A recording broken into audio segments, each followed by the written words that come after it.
Thank you for joining us on this episode of Making the Argument with Nick Freitas. We have a great episode planned for you today because if you're someone who's concerned about your retirement fund, your 401ks, index funds, this episode is for you. If you're a retail trader like Christian and I, who invest in individual companies, this episode is for you. Because today we are going to examine a claim that's been given by the left for the past 12 months that we have just gone through the largest transfer of wealth in our country's history. We're also going to examine a nefarious relationship that Wall Street, Silicon Valley, and Washington, D.C. have that is affecting how our retirement funds are actually doing that we need to be aware of. So I'm going to hand it over to Lydia now to start us off, and thank you for joining us. Thank you guys so much for joining us today. I'm very excited to talk about this because I am just the average person without the grasp that these cool guys have on this particular topic. So I'm excited to learn. I'm here to ask the normal person questions and really just go along for the ride. Hopefully you guys are excited to join me. Let's get into it, Hamilton. So Christian, let me ask you this question. Have we actually gone through the largest transfer of wealth in our country's history? And if so, why do we need to have this conversation right now? So that first point is really up for debate. I mean, you can go back throughout history and potentially make an argument that there were other points in time where there was a larger transfer of wealth. But for the purposes of like modern day discussions, you know, like the last 1,000 years or so, you could certainly make the case that what we've gone through the last 3 years is at least ranked up there. Sure. I'm not willing to necessarily go out on a limb and make the argument that it is the largest transfer of wealth in history. But I mean, when you look at the amount of money that was printed, the amount of money that was spent, I mean, really since March 2020, it is certainly going to be ranked very high up on that scale. Wow. So when we talk about the largest transfer of wealth, I would assume that most of the wealth that people like Elizabeth Warren are talking about is rising to the top. Is that true? So this is actually where I would agree with somebody like Warren. That I mean, you can look at the last 3 years and see that a tremendous amount of money has gone to those at the top. But again, it's important to understand this is the most nefarious lies are usually the ones that have a little bit of truth ingrained in them, right? And so if you're somebody like Elizabeth Warren and you can claim, you know, millionaires and billionaires have just gotten rich off of the last 3 years, you can absolutely back that claim up with data. But then she goes a step further and says, and this is why we need more government intervention. This is why we need more taxes. This is why we need more regulation. This is why we need more state control over the levers of the economy. And that's what makes it nefarious. Why is that? Well, because it's the state control is what enabled this transfer of wealth to take place in the first place. Okay. It was the state that passed all these COVID bailout bills starting in March 2020. And it wasn't just people on the left that said the phrase largest transfer of wealth. Thomas Massey went out there and said the first COVID bill was a massive transfer of wealth and that it would become patently obvious in short order. And he was ridiculed by people on the left for saying that. They said he wanted people to die. They said he was cruel and heartless because he voted against the first COVID bill. And I really think the last 3 years have vindicated Massey on this front, not his left-wing opponents. And so the irony of all of this is that somebody like Elizabeth Warren can point to the actions of Silicon Valley or Wall Street from the past 3 years and say, see, I was right. You know, there's just been this massive transfer of wealth towards, you know, those that already were relatively better off than the rest of the general public. And so therefore everything else that I believe is true. You have to draw the line where she says, and everything else I believe is true. And we're going to really get into this in this episode. There's some really neat stories to talk about, and there's some really crazy stuff that's going on behind the scenes that, quite frankly, the general public is just not aware of. But it's actually easy to find this information. Yeah. And it really goes to the point of explaining how Elizabeth Warren could be right in one sense, but completely wrong when it comes to the conclusions that she draws. In just a few minutes, we are going to get into how this transfer of wealth took place. But let's lay the playing field, Christian. What have people been saying about this? So a lot of people have been seeing this in the headlines. The Federal Reserve is raising interest rates. Over the past year, because inflation has gone to levels that we haven't seen since the 1980s, the Federal Reserve's response has been raising interest rates. We've talked about this on this podcast many times before. But what's so fascinating is that at the same time that the Federal Reserve has been raising interest rates, you've seen politicians like Elizabeth Warren come out and just radically, vehemently oppose this process. There's an article from Newsweek, her talking about the Fed's extreme interest rate hikes as anger grows. We've got another article from Politico where she actually sits down and gives an interview, and she says, I'm most focused on what the Fed does next. It might be possible to pull off a soft landing, notwithstanding the extreme rate increases the Fed has imposed on our economy. And that's only true if the Fed slows down dramatically on the approach it's taken over the past few months. What she means by that is the Fed needs to stop raising interest rates. When she says the Fed needs to slow down the process it's taken over the past few months, that process has been raising interest rates one meeting after another. And then if you get to the next point, you see the same thing where she says, this is back in August, from Forbes, Elizabeth Warren is very worried the Fed's interest rate hikes could spark a recession. So you have somebody like Warren that has been made it publicly very, very clear that she is against what the Federal Reserve is doing when it comes to raising interest rates. But the irony of this is that she's implicitly advocating for a return to a monetary policy that enabled many of these companies in Silicon Valley or in Wall Street to do the very things that she is complaining about. So we actually have two articles that I just want to read the headlines where it says Uber and Lyft have a powerful new enemy in Washington, and that enemy is Elizabeth Warren. It's a picture of her on screen. This is from Fortune. And then we have another one. This is from 2021, actually, about the whole GameStop short squeeze. And she says, Elizabeth Warren says the GameStop stock surge shows the need for clear rules. And here's a quote from her. I want to see more traders in the market, but I don't want to see them be able to get in the market so that way they can be fleeced by insiders. That's an important point. That quote is the foundation of everything we are going to be talking about today. Because the fleecing by insiders that has been going on really for 3 years was only made possible to the degree that it has been taking place because of the Federal Reserve's loose monetary policy, a loose monetary policy that the Federal Reserve has now started to abandon through them raising interest rates. But woe and behold, Elizabeth Warren is going out there saying the Fed should stop raising interest rates. So which one is it? She's advocating implicitly for a return to the same type of policies that allowed insiders to fleece regular retail traders. And we're going to get into exactly what I mean by that in this episode here. All right, Christian. So we know that there's a nefarious relationship going on here between Washington, D.C., Wall Street, and Silicon Valley. And we know that this relationship has enabled these already billionaires to get even richer. Now, how has that been possible, and how does that affect our own investments in the stock market? That's a great question. So there's a tweet and then a little bit of a story that I might want to get to. Here's a tweet from Michael Burry. You might have heard of him. He made so much money off of the 2008 crash, accurately predicting it ahead of time, that they literally made a movie off of him called The Big Short. It's actually a great movie, by the way. So I should watch it? Yeah, go ahead. If you haven't seen it yet, I highly recommend it, especially if you're interested in economics to any degree. I'm on this podcast. I must be. I hope so. But so Burry has really made a name for himself for being kind of like this, predictor of doom and gloom. That's also why his tagline on Twitter is Cassandra. It's in reference to a movie character who nobody believes until it's too late. Burry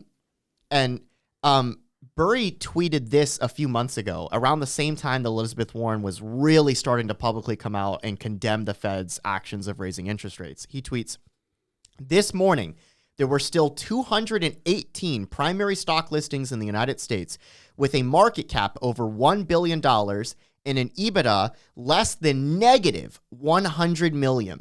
Okay. And I will get into explaining exactly what those mean. And then he concludes with 29 of them had a market cap over $10 billion, totaling $655 billion.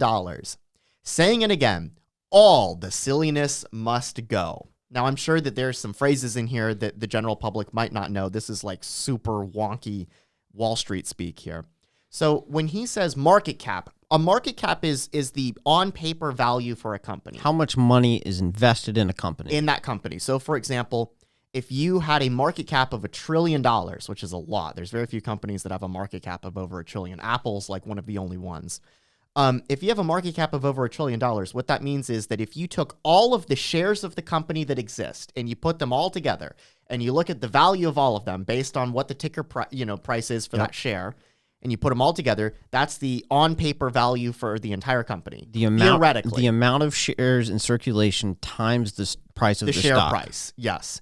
And so when he says market cap, that's what he means. So a market cap is the theoretical value of the company based on what the market, the stock market is saying that it's worth. Okay. So when he says market cap of over $1 billion and an EBITDA less than negative 100 million, EBITDA is an acronym that investors use to describe earnings before income, taxes, depreciation, and amortization. Basically, what it means is it's a rough term to describe money that's coming in, not counting money that's going out for certain expenses that you have to take into account in order to like run the company and pay the taxes and pay the rent and all of that other stuff. And so when he says an EBITDA less than negative 100 million, what he's saying is these companies are bleeding money. They're losing money. There are 218 companies on the stock listings that have a market cap of over 100 billion, meaning there's $1 billion invested in this company. And all 218 of these companies are bringing in negative 100 million in revenue. They are losing 100 million. And that's before they have to pay taxes or they have to pay rent, because again, earnings before income or interest, taxes, depreciation, and amortization. So that's income that you are taking in before you have to pay out money on taxes or interest on debt that you have, or paying off equipment that you bought, or writing down the fact that equipment can degrade over time and you're going to have to replace it. And so if you're having negative EBITDA, that means you are bleeding money out. None of these 218 companies are profitable is basically what we're getting to. I think our listeners are starting to see the problem here. How is it that these companies can have so much money invested in them, but they're making nothing? It's not even just money invested in them. It's how could you say that 218 companies should be worth over $1 billion? The market is saying these companies are worth over $1 billion. And in 29 cases, they're worth over $10 billion. Wow. And yet every single one of those companies is losing money. This is a story that I watched this YouTube video. I actually showed it to Hamilton by this guy named Joseph Carlson. And it was a hilarious YouTube video. It was a great story. And he opened, I'll paraphrase the story. He opened up the story with saying, the tagline for the video was, "I'm starting a business and here's how you can invest in it." And it sounded like he was actually like about to sell you a product or service. And then he starts saying this story and he's like, "All right, here's my business plan. We're gonna go to Costco. We're gonna get all the carts in Costco. We're just gonna load everything up into the carts. We're gonna pay it. We're gonna take it out onto the streets. We're gonna set up a big tent across the street from Costco, and then we're gonna sell everything we just bought at a 30% loss.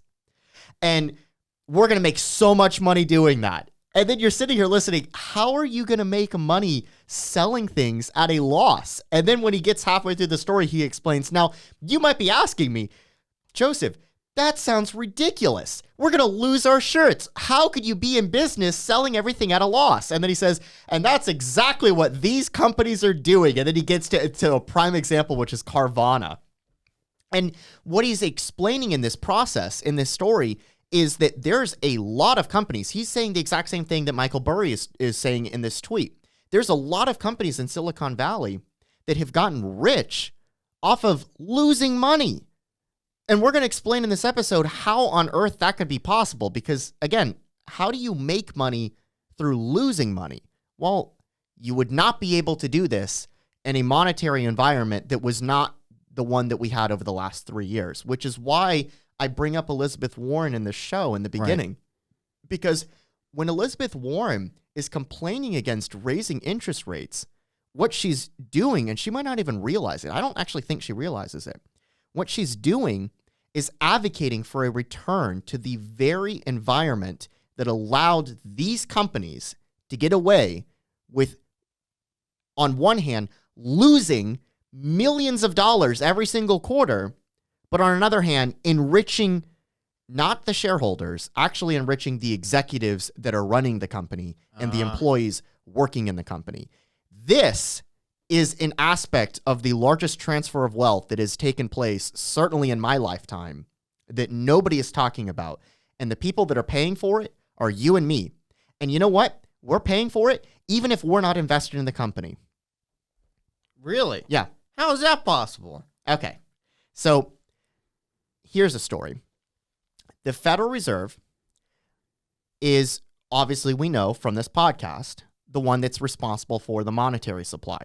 The Federal Reserve is the one that basically can create money out of thin air, right? It's a form of fiat currency that we've been on since 1971.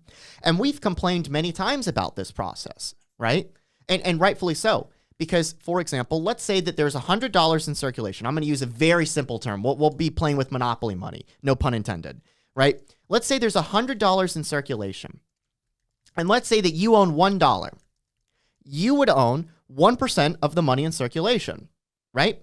Now, let's say the bank, let's say the Federal Reserve, prints another $100 and injects that into the money supply. But you don't get that money. Instead, other people get that money. Now, the percent of money that you own out of the total amount of money in circulation has gone from 1% to 0.5%. Your net wealth as a fixture of the total amount of money in circulation has been cut in half because the amount of money that has been injected into the economy has doubled. Well, we've talked about on this podcast about how in the span of like 24 months, it was something like 40% of all money that has ever been printed in the United States was printed in 24 months, from 2020 to 2022, in a 2-year period.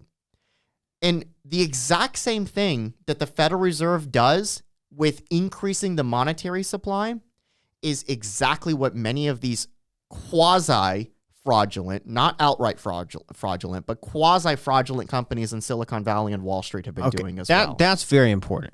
Can you explain that again? Just summarize that one more time. That what these private companies are doing with their own stock options is very similar to what the Fed has done over the past couple of years. Sure. So I've got an example for you. My favorite company that I love to rail against, Carvana. Yeah. We've actually got a chart here that I want to show. Carvana, this is the amount of shares of Carvana that are in circulation over time. So again, we've talked about in this episode and in previous episodes about how, again, market cap is you take all the shares in existence and you multiply them by the share price. And that gives you what is theoretically the value of the company. That's what the stock market, that's what the market itself is saying the company is worth, right? So just like how when the Federal Reserve prints money, they've increased the monetary supply and thus diluted you, right? They've inflated the value of money and they've taken away your purchasing power. This is how inflation comes about. Right? Inflation is not prices going up. Nick talks about this a lot. Inflation is not prices going up. Inflation is the value of your money going down. And the value of your money goes down because there's more money in circulation. Right? So if I counterfeit $1 trillion and inject it into the economy, the first time I spend it, it's worth $1 trillion. But then when I hand it to you, it's no longer worth $1 trillion because I've now diluted the amount of money in circulation by $1 trillion. So if there was already $1 trillion in circulation and then I printed $1 trillion, I spend it and I get the value of the $1 trillion. But then when you spend it, you only get the value of 500 billion. So we've explained how dilution can take place in monetary policy through the Federal Reserve. But the same thing can take place within an individual company with their own shares. If a company has, say, 100 shares in circulation, right, and you own 1% of the company. Right. But if that company then announces tomorrow, we've decided we're going to print, so to speak, another 100 shares and sell them in the market, and now we're going to have 200 shares in circulation. Well, if you're not given one of those shares outright, your percentage pro rata ownership of the company has gone from 1% to 0.5%. It's the exact same. It's a private sector equivalent of the Fed allowing money printer to go burr. Here's something I don't understand. How is it that the Fed printing are these companies getting access to the money that the Fed is printing through taking on debt? Well, in a way. So, in fact, actually, I would love to get into that. Yeah. And here's how I would explain that. Look at this chart here. This is the amount of shares that exists for Carvana stock. Okay. Carvana is one of these 218 companies that had a market cap that was massively overinflated, like billions of dollars in market cap, but they were constantly losing money. And you actually know how they were losing money, right? They would go out there and they would buy a car they would buy a car at like a 30% premium or something like that. And then they would sell it at a loss. And you think to yourself, well, how could you run a company when you're paying more for the car than it's worth, and then you're going out there and you're selling the car at a loss? Well, Carvana figured out how to make it profitable, actually. Profitable for the executives With at Carvana. very high interest rates on loans. Even then, they would still lose money on every single car they would sell. But what it would show in their reports that they would have to file every quarter is their revenue was going up. It'd be the equivalent, again, of me going to Costco, buying everything at Costco, at one Costco, and then going across the street and selling it all across the street at a 30% loss. And let's say I paid $1 million, right? But I only made $700,000, right? And then the next quarter, I go to 2 Costcos and I do the exact same thing all over again. Well, guess what? It's going to show that my revenue went up 100% quarter over quarter. And so when Carvana releases their quarterly reports to investors into the broader stock market and it says, oh, look, our revenue's gone up 100% quarter over quarter, people are going to be like, oh man, I need to buy Carvana because look at how their revenue's going up so much. This company is. But what they're leaving out is that they're losing more money than ever before. So how could the company still be in existence? The company's still in existence because it finances its existence through printing shares. So for example, go to the beginning of this chart, scroll your mouse to the beginning of this chart. In 2018, the amount of shares of Carvana stock, total number of shares that were in circulation, every single share was under 20 million shares. There were just, it was, 19 and change million shares that were in circulation for Carvana stock. Look at how many shares are in circulation today. Over 105 million shares. So from 2018 to today, the number of shares that Carvana has gone from 20 million to over 100 million. Well, gee, doesn't that sound a lot like the monetary supply? The amount of money in circulation that the Federal Reserve has printed? Okay, what I'm not understanding is the correlation between the Fed printing all of this money and Carvana being able to do the same thing. Like, is there a correlation there that allows Carvana to do this? So what I'm getting to with this is that what happens is that investors pile into a stock. And the reason they're piling into the stock is because it's easy for them to get the money. So the Federal Reserve is not, say, loaning the money to Carvana. What the Federal Reserve is doing when they have a loose monetary environment is that they're printing money and they're going out into the marketplace and they're buying stuff up with that money. And through the process of the Fed going through what we would call quantitative easing, which is a fancy Fed term to describe money print or go burr, that money finds its way into the hands of either private equity or venture capitalists or investment banks, you name it. Right? It finds its way into the hands of investors. Not you and I, but larger investors. Just as an example, for a venture capitalist, it could be that they own a significant property, and then because interest rates are so low, they could take out debt on that property, then inject into the marketplace. It's an indirect way that the Federal Reserve is able to get money into the hands of investors. And it's not usually you and I, but sometimes it is, right? Sometimes Congress can pass a stimulus bill funded by treasuries that the Federal Reserve bought, right? So Congress passes a COVID bailout bill, right? Gives us all $1,200 checks. What do we do with the $1,200 checks? We go and we buy Carvana stock. I put it towards my student loans, but if I hadn't had student loans, it would have gone right into the stock market. You know how many articles there were, and this isn't something that I brought up in this episode, but you know how many articles there were in like 2020 and 2021 about how people are taking their stimulus checks and they're investing it in GameStop, or they're investing it in Shiba Inu or Dogecoin, or they're investing it in, companies in the stock market. That's a direct way that the federal government can fund bubbles where companies benefit off of the fact that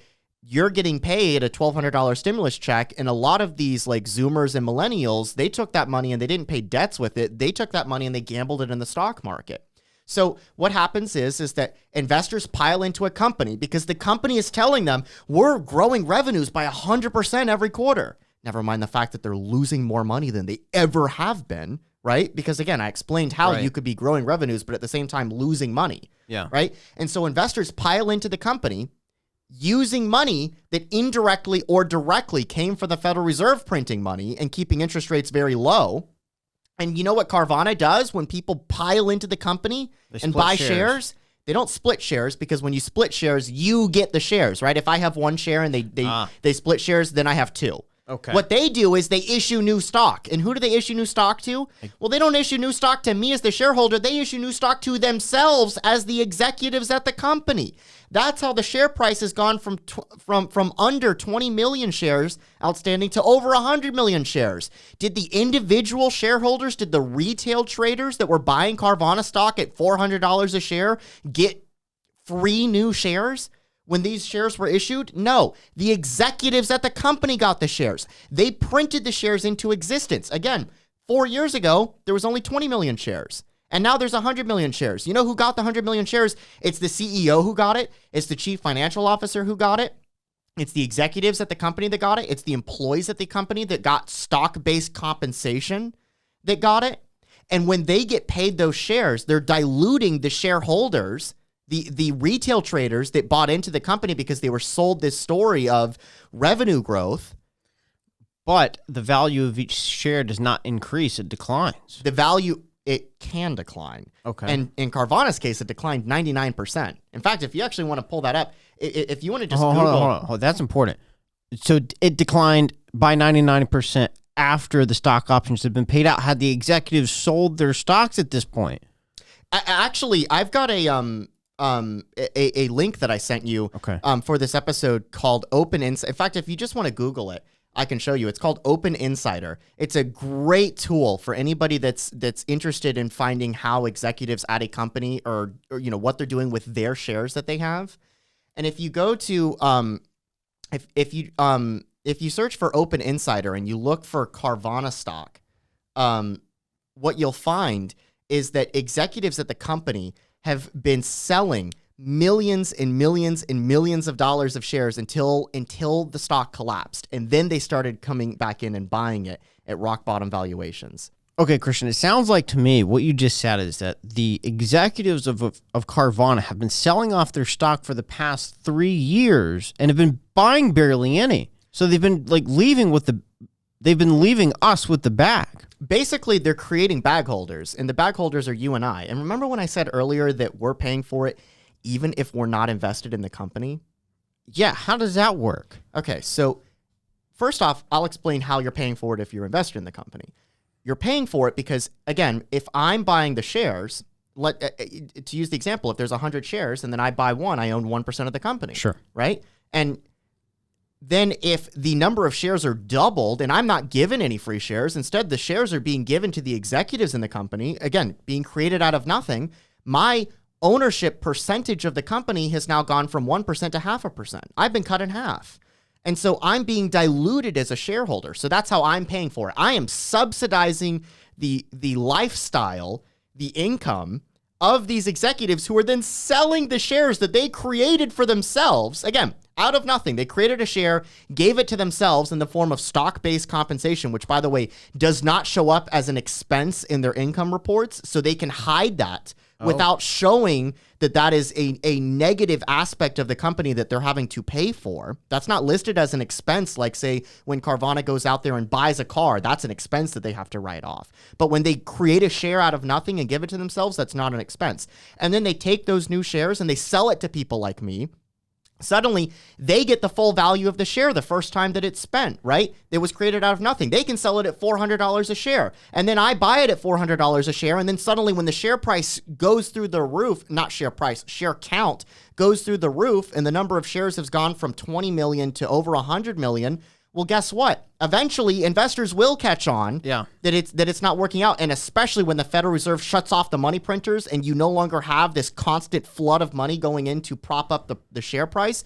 That's how the share price collapses 99%, and then you're left with the bag. So that's how you're paying for it as a shareholder. Okay, before you tell me how I'm paying for it not as a shareholder, you sent me a list of companies that are operating similarly. The companies like Snowflake, DoorDash, Snapchat, Palantir, Twilio, Robinhood, and Zillow? Zillow is not profitable, and they have a market cap of over $1 billion. Zillow has lost a tremendous amount of money trying to flip homes over the past couple of years, especially with the implosion of the housing market. And understand, Some of these companies, I went through the list of 218 companies, and you just read off a few of them that I identified that met the categories that Michael Burry was talking about. These companies that on paper are worth $1 billion, but are losing money every single quarter and haven't made a cent in profit.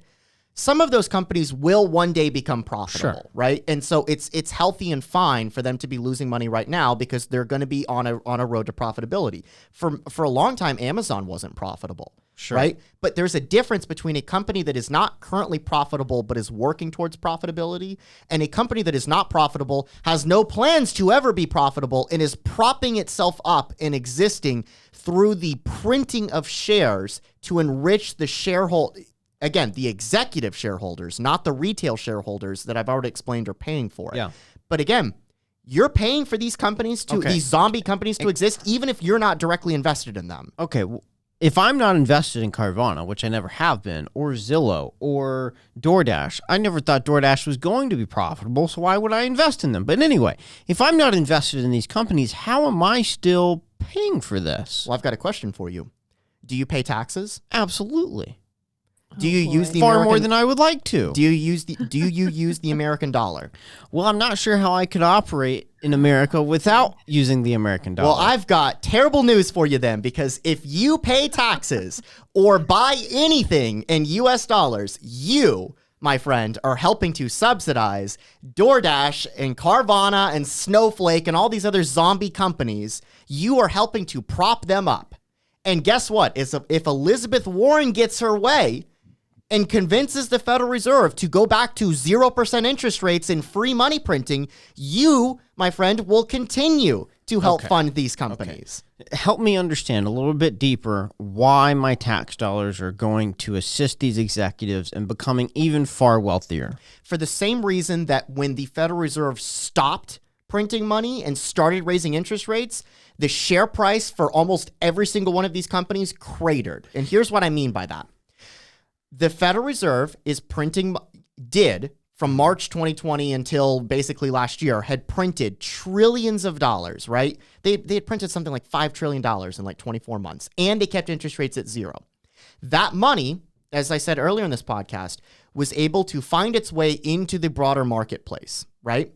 And investors got a hold of that money, either directly or indirectly, right? Either through artificially increased real estate prices that allowed them to like maybe take out another mortgage or sell a property at an inflated value, or directly in the case of stimulus checks, right? So many, many different ways that the Federal Reserve's money printing managed to flow its way into the hands of equity owners.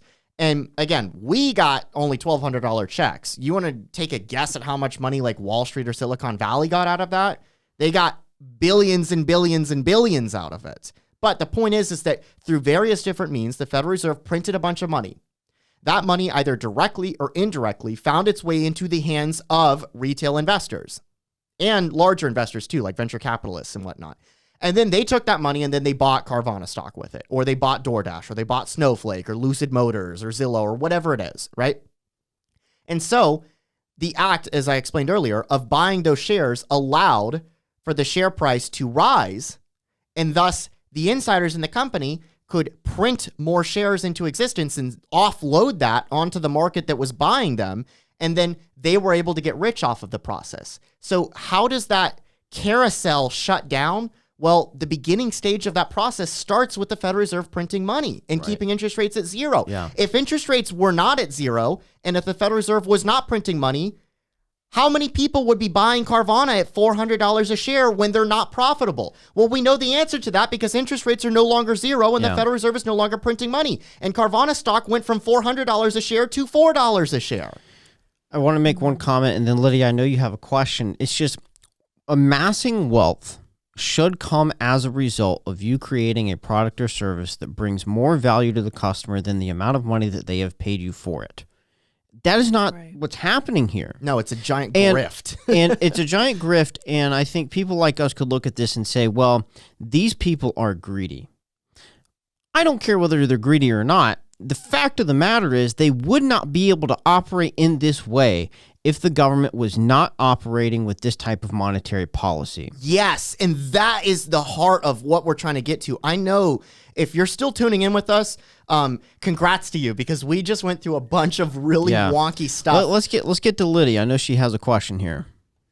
Yeah, this actually ties in really well to what you just brought up, Hamilton. So the way I was taught economics, I was homeschooled, so I just read Economics in One Lesson by Really? Henry Hazlitt. And he had, it was actually a really interesting course. I found economics to be fascinating. I found Thomas Sowell to be super interesting as well. Yeah. But anytime I look at something like this, I'm like, oh, this is so complicated. It's gross. It's boring. It just feels sticky and nasty. And like there's way too much government intervention. And I think Elizabeth Warren is going to come at this from the perspective of being like, oh, this is what the free market has done. Look how corrupt it is. But that's not the case at all. This to me just like looks like extremely crony capitalism. Yes. You guys can let me know what you think of that. But from my learning about economics in high school, which admittedly was a while ago, it seemed very simple. It was actually very interesting. I found it to be really straightforward between what you do, what you contribute to the economy, and what you can get out of it. So how do we go from there to such a muddled mess? And how can normal people push back on this kind of thing? What can we do to fix this? That is a really good question. And if I had the answer to that, I would be Nick Freitas. Lydia, what I would say to you to answer that question is we need to stop buying these, like, again, the process that I just explained was a very complicated process, right? It took me like 30 minutes basically to get through this. But if you were following along, I would like to believe that hopefully I might have at least somewhat connected the dots to explain how the Federal Reserve printing money and having interest rates at zero created this bubble economy to allow these zombie companies that aren't profitable to prop themselves up, and not just prop themselves up, but thrive despite the fact that they're losing money, and be able to subsidize themselves off the back of retail investors and also taxpayers. Right. And by connecting those dots, you can see how the actions of the central bank have enabled certain people who were already fairly wealthy to get even richer off of us. Either, again, duping us in the form of us being bag-holding retail investors, or in us having to pay the price in the form of higher taxes and higher inflation. Yeah. Right? But that's a very complex process to explain all of that and explain that relationship. Meanwhile, somebody like Elizabeth Warren can go out and simply say, these evil, greedy corporations, this is why we need more power. This is why the federal government needs more power. I want to hit on that because what seems most nefarious to me about this is that Elizabeth Warren would love to create a playing field that she controls the rules for, where they can operate whatever way they want to with no ramifications, but everyone in the private market has to abide by their rules when they have to follow none of them.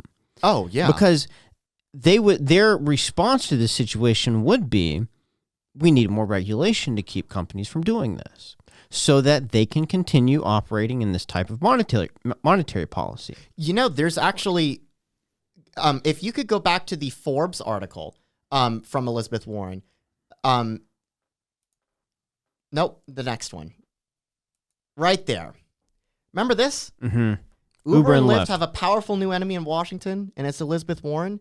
Uber and Lyft are on that list of 218 companies that are zombie companies that have a market cap of over $1 billion and aren't profitable. Yeah. So isn't it really ironic that apparently Elizabeth Warren is the enemy of Uber and Lyft, and yet she's publicly calling for a return to the very monetary policy that enabled Uber and Lyft to exist in the first place without ever having to generate a cent in profits? Okay, I think we've covered this very well. And I think we're about to wrap up. I want you to clarify one more thing for us, because I even need a little bit of help to leave this episode totally understanding this. One more time, summarize the correlation between the Federal Reserve printing money and these executives being able to print all of these stock options. I want to make sure I leave totally having a good grasp on this. Sure, I'd love to do that. And then I'd like to end with a brief explanation, maybe between the three of us, of why... Again, to go back to Lydia's original question that I only halfway answered, what the audience who's listening to this episode, how they can push back against this, right? Because if they understand this relationship, then the next question that they need to ask is, okay, I now understand how this is working. How do we fight back against demagogues like Elizabeth Warren that are calling for more government control and regulation in order to solve this problem? Right. So the relationship works by the Federal Reserve lowers interest rates and prints a bunch of money, like they did beginning in March 2020, all the way until about a year ago. The act of lowering interest rates makes it easier for people to borrow, right? And the act of printing money means that money, it doesn't just sit in the Federal Reserve's bank account, right? They go out there and they spend that on something. They'll either give it to banks. They'll either go out there and buy mortgage-backed securities. They'll either go out there and buy corporate bonds in some cases. They'll go out there and they'll buy treasury bonds in order to give Congress free money for them to spend on anything like stimulus checks or COVID bailout bills, right? And many of those COVID bailout bills went to corporations, right? You remember the Paycheck Protection Plan and stuff like that, and how much fraud existed within that system. So what I'm saying is that the act of lowering interest rates and printing money, either directly or indirectly, funnels that money into the hands of people that then invest in these companies. Sometimes it's just retail investors like you and I. I can tell you right now, I spent my stimulus checks on investing in the stock market. Yeah. I did not buy Carvana. Thank God I did not buy Carvana. But point is that, I'm one of those retail investors that took that money and threw it into the stock market. So I'm an example of one of those people, right? So that's how the money gets its way into the hands of investors or gets its way into the hands of companies, right? Is interest rates get lowered, money gets printed, and that money funnels its way into the markets one way or another. And it might be a whole nother podcast to explain in detail how that happens. Sure. But it funnels its way into the market one way or another. When it funnels its way into the market one way or another, it sends the market through the roof. That's the bubble effect.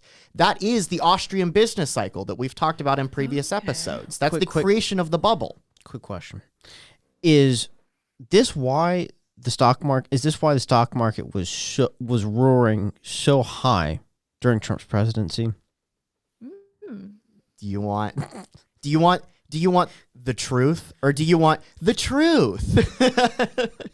The answer, Hamilton, and this is going to be unpopular for a lot of Republicans, but I mean, I have no problem saying the truth. Actually, yes. To be completely honest, Trump also presided over the everything bubble, and there's tweets there that exist of Trump calling for interest rates to be lowered and calling for even money to be printed. And so, yes, Trump bears a significant amount of responsibility for this, to be completely honest. Wow. It's not just him, though. It would be intellectually dishonest to say it's just him. This has been going on since 2008. So Obama bears some responsibility. Even George Bush bears responsibility. Biden bears a tremendous amount of responsibility as well. He's made it even worse. But yes, Trump does absolutely bear a significant amount of responsibility for this. Let's go. I know you're heading this direction, but let's go ahead and put a bow on this. How does this affect my investments in my 401k? I take a portion out of my paycheck every month. I put it directly into my 401k. What's the correlation here? Because you're investing in a bubble. And as we've seen over the past year, that bubble has burst in many respects, right? So many of these companies collapse. And if you had been buying Carvana at $400 a share, you got completely wiped out. And that investment was erased. What's the stock price now? Well, it fell as low as $4, and then it rebounded to like $7. $400 to $4. At its peak, it fell 99%. Wild. Wow. And they're not alone. Many of these companies on that 208 list fell off a cliff over the past year because, again, if I explain that the whole process begins with the Federal Reserve printing money and lowering interest rates, what happens when the Fed stops printing money and raises interest rates? The bubble collapses, and that's exactly what we've seen. But guess what? It's only the people that are paying for that are the people that bought Carvana at $400 a share, not the guys that sold Carvana at $400 a share to you. The people that sold it are the executives who printed the shares to sell to you. That's the crazy part. So I think that we've explained that relationship now. I want to end the episode, and hopefully not just with me speaking, about how do we push back against people like Elizabeth Warren or other politicians on the left that then they look at companies in Wall Street, right? They look at executives and how much money they've gotten over the past couple of years, and they say, all this greed, capitalism is broken. We need more government power and authority. I will leave, and I'd love to get some input from you guys. I would leave this discussion with Elizabeth Warren is a political arsonist pretending to be a fireman. She is publicly advocating for a return to the very monetary policy that enabled these corporations to get away with what they've been getting away with for 3 years. And when she goes out there and complains about Silicon Valley and Wall Street, she is disingenuous in her complaints. She's being a demagogue. She isn't actually complaining, because if she was actually complaining about how these companies are taking advantage of retail traders, like that article about GameStop, or if she's complaining about the actions of like Uber and Lyft, then maybe you should stop advocating for a return to the very monetary policies that enabled these companies to apparently exploit people in the first place. So that's what I would leave with. But I mean, in terms of like general messaging and how we should be going about as conservatives or as libertarians or just as liberty-loving people in general that don't want to see more government control, I mean, what's your take on it? I know that this is a very complex process. Lydia, go ahead. I want to get your thoughts on this. So I think, honestly, that a podcast like this is actually a really good place to start, because I think that we're honestly telling people something that they don't know before. They hadn't been told before. We hope. Mhm. No, we actually do hope everybody knew about this, but now we know that everybody that's listening now knows about Right. it. I certainly didn't know about it. I'm sure the rest of the audience is largely much more informed than I am, since I know that they're largely guys and younger, and I know that a lot of younger guys are super interested in this. But what I was going to say was that knowledge is power, and I think that reminding people of this, even if they did already know this, like you said, Hamilton, is going to be good for everybody, and it will help them determine how they vote for these people. Now, I remember with Elizabeth Warren, she said some things about big tech that I was like, oh, I think she might be right. But I felt very uncomfortable saying that, not just because she's on the other side of the aisle from me, but because I sensed that there was some deeper dishonesty behind what she was saying. I don't trust that she's a good faith actor. And after this conversation, I'm 100% convinced of it. And even when I do agree with her on something, it's very important to understand the layers beneath what she's saying and why exactly she's pushing what she is pushing. So I honestly think that education is a good place to start. And I think that voting for really strong, smart, liberty-minded people who will act in good faith is the next best step we can take. Beyond that, we just need to be careful with where we invest our money and smart about what we do with it. Yeah, we don't usually give investment advice here, but the number one lesson that people that actually do give investment advice, people like Warren Buffett and stuff like that, is if you're going to invest in an individual company, make sure you're investing in a company that actually is making money rather than losing money. That's usually, again, when times are great and the bubble's going on, you probably will make a lot more on Carvana. But in the long run, if you just want to buy and hold a company for the long run, you're probably way better off investing in a company that's actually profitable rather than one that is losing money but funding itself by diluting you as the shareholder.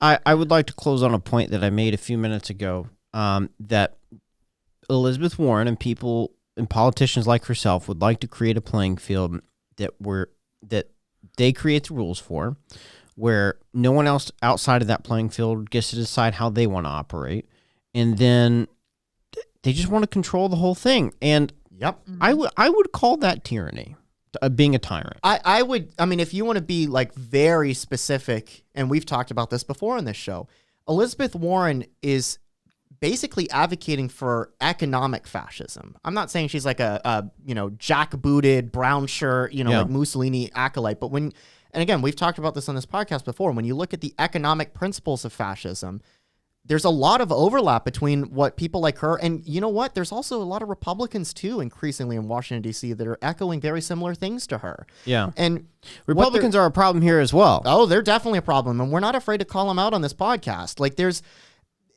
the biggest thing to get away from this conversation is that just because you need to, every time a politician goes out there and says, I have the solution, and the solution is more government power, more government control, oftentimes, more government regulations and taxes. Yeah. The question you need to be asking yourself every single time is, why are they proposing that solution? Yeah. Well, Nick did say on Tuesday's podcast that we need to stop using the word solutions and start using the term trade-offs, because the solutions make it sound like there is a one-stop shop or a single solution which would solve the problem, which is unlikely. Well, anyway, I want to thank you all for joining us on this episode. We apologize that Nick and Tina could not be present for today's discussion. I hope that Christian and Lydia and I did a good job of bringing you value, new information that you can discuss with your friends and family. If you would like to discuss this topic further with us, head down to the description of this podcast, join our community chat on Volley. We would love to meet you there. It's a really cool app where we can send videos back and forth with everyone. We've got about 125 folks who have joined, and it's really nice to see everyone. So anyway, go to that link in the description, sign up. You'll have to download the app, but I promise it's worth it. And we will see you next Tuesday. I believe Nick and Tina will be back with us. And yeah, we thank you for joining us.